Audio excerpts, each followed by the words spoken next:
Today we're going to be working with Google Big Data. Google Big Data is for holding trillions of records, accessing them. If you can imagine taking a Shopify, let's say forget the Shopify store. Let's say you're taking scooters all across New York City for Uber, and where was their location every single second, right? For millions of scooters, if not maybe a couple of thousand, right? We need to collect that data. And normally before we had used something called a historian. We are still using historians out there today. But again, we have alternatives like Google Big Data. If you're in oil and gas, you would know the type of big data we're talking about, fluid dynamics, fluids, and, partitioning, giving out royalties in that respect, right? So, we're dealing with SCADA type data.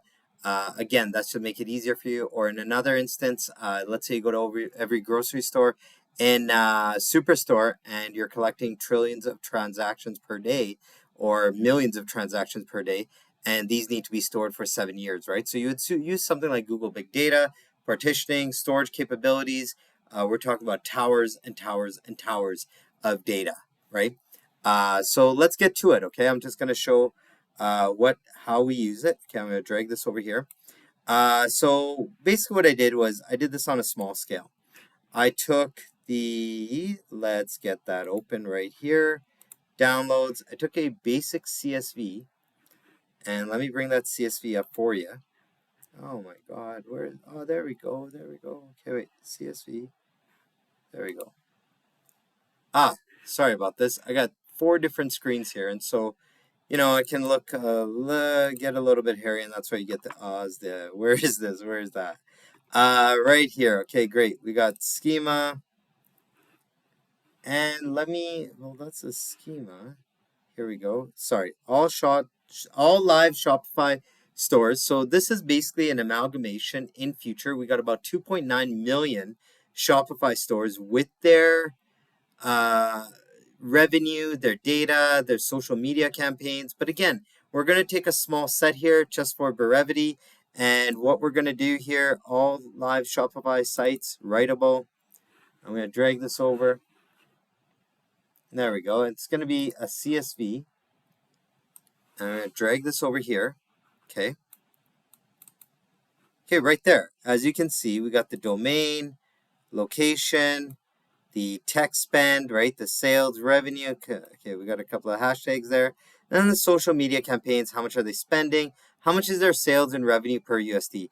Now, these are some of the biggest names out there, and they're not really showing this, just arbitrary data. But again, there are scrapers out there that download about 7 million to 10 million Shopify stores. And what the goal is that we are going to be taking the data analysis, putting a linear regression around it, and eventually showing this in a bubble.io app, right? Using a ChatGPT type of OpenAI multi-language machine learning interface, right? So we can use some data sciences, we can use some AI behind that. So, you as a consumer can say, hey, what's the strongest product and the strongest revenue and the strongest store, and what social media campaigns did they use? Now that's really interesting data. And, merging the data, modifying the data so we can actually target a Shopify store, add the right formula, and churn over some revenue. That's what we're kind of looking at here. So as you can see here, we got this. Just to give it in a more robust, kind of nice little layout, it's right there. And what a CSV is, if you don't already know, a CSV is a comma delimited list, right? So it's not a big deal. I mean, it's just basically Excel, comma delimited list. And if you don't know, that's okay. You learned it now. So as you can see, we got billboard.com. They're saying they're making about something like 10 million in revenue. And, we got more and more and more. But again, this is just arbitrary data. And so we're going from there. Now, I'm going to fast forward this, and we're actually going to talk about right here. 1 second. Let me bring up the BigQuery. Oh, there we go. Let's just drag and drop that in there. Okay, great. How did we get this data in there? Basically, it's not very hard, right? We go add, we go local file, we upload the local file. And as you can see here, we go, there we go. All Shopify live sorts right there. The CSV data set. We're actually going to use a new data set, and we're going to go call it Shopify -demo, okay?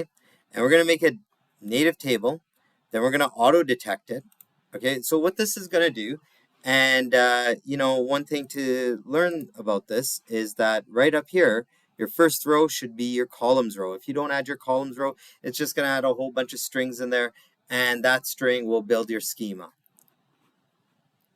Let's go there. Now we're going to go here. And for brevity, we're going to go create table. But I'm going to skip that. And we're actually going to go yes, quit. And then what we will do is right here, you can see domain, location, site, text spend, whatever not. And then we go to here, preview. And we got our same data. Okay. As you can see here, we take our data. And then what we want to do is we want to let's go here. We want to add a billing account. Okay, one of the requirements of accessing Google Big Data through the API is making sure you can have some billable data. They want their billable, right? That's what you're going to have and run into. Then you got your API. And what you're going to do here is you're going to go, let's go here.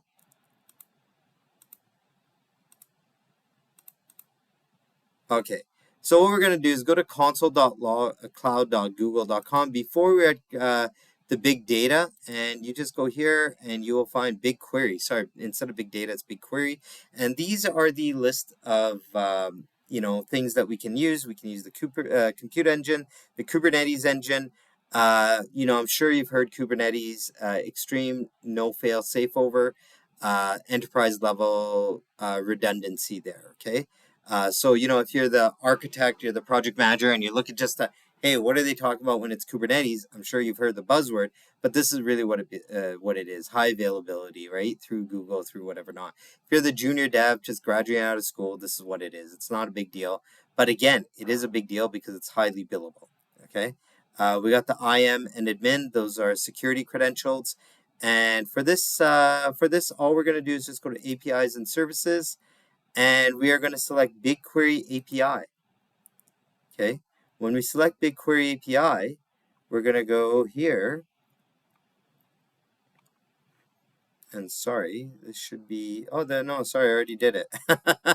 So we're going to enable the APIs and services right there. And as you can see, it's already done. Okay. And let's go here. 1 second.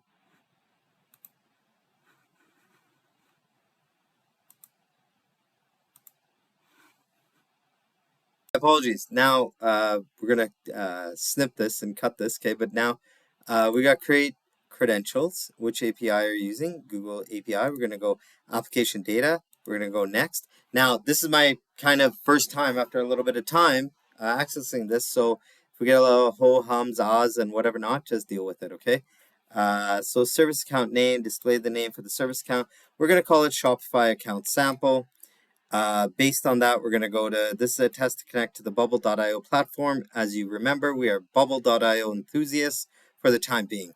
Tomorrow, I might do some Python, I might do some .NET, some Angular, whatever the hell not, right? But again, we're going to see it.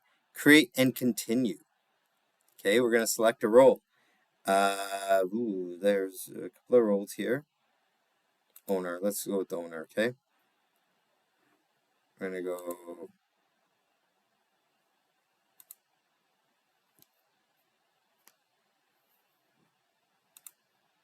There we go. Okay, great. We added credentials, trying the API Explorer, and let's go try it there.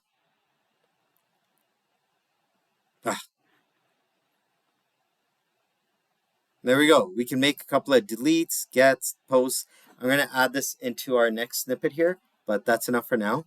And generally what I'm going to be doing is doing some testing with that using Postman, and then I'll show you Postman. And then from Postman, we can use bubble.io. And the concept, I want you to really understand what a REST is, because, let's say we're talking to some of the non-tech users, is REST has been around for about 40, 50 years, maybe 60 years. It's a proven concept. We use it in our everyday If you don't already know, you're the oil and gas guy just using bubble.io. REST basically is about verbs and nouns, right?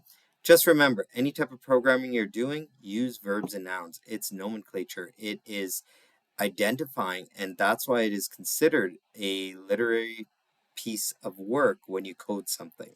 So with that being said, think of it like you got 22 verbs.